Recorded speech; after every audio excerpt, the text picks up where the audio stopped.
So, having learned the method yesterday, let's start off with one basic sum that will give you idea about how this method absorption costing works. Details of the question are as follows. Question 1, we are starting with, let's say AC Limited is a small company which undertakes a variety of jobs for its customers. Then they are giving you budgeted profit and loss statement for the year ending 31st December 2007, and the data is as follows. In the year, they have sales of rupees 7,50,000. They are estimating direct labor to be 1 lakh, direct material worth 50,000. If you mark total of direct material plus direct labor, you get prime cost 1,50,000.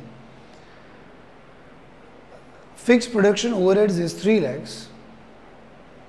Mark one more total and you will get production cost 4,50,000. And last but not the least is selling, distribution and administration cost 1,60,000.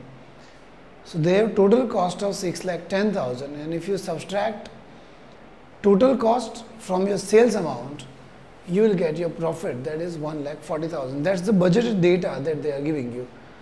Moving on to the next one, they are saying further budgeted data they are giving you. It is labor hours for the year 25,000. Question labor hours for the year 25,000, machine hours for the year 15,000, number of jobs for the year it is 300. Now they are saying further, an inquiry has been received and production department is furnished following estimates for prime cost involved and hours required to complete job A57, which is as below. In job A57, you will require direct material of 250, direct labor of 200, prime cost 450, labor hours required 80 and machine hours required 50. That's the detail about job A57.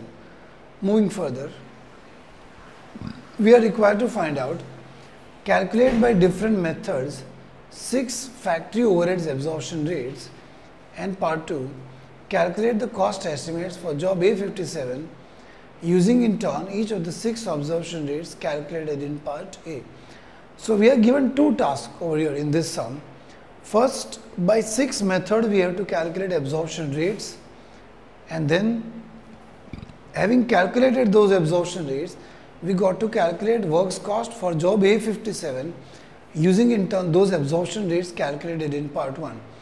So first, I'll give you solution in 2 parts. First, I'll calculate absorption rate and then its application in job, and in final slide we'll have complete table about it, right?